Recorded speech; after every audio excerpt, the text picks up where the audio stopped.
মায়াবিনী আমার চোখে চেয়ে দেখো, দেখো নাচে ভাঙা মনে আমারও আছে কত আশা।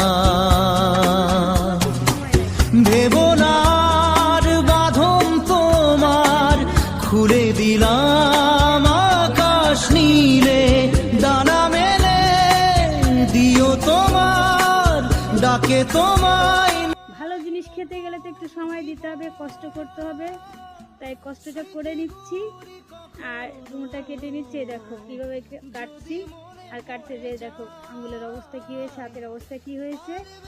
তো কেটে আমি এই ডুমুরটা কিন্তু কেটে আর জলের ভিতরে রাখতে হয়, নাহলে কিন্তু কালারটা কালো হয়ে যায়। আর এই দেখো জলের ভিতরে রাখছি আমি, এখান থেকে ভালো করে কষলে উঠায় নিব, নেওয়ার পরে কিন্তু রান্না করতে হবে।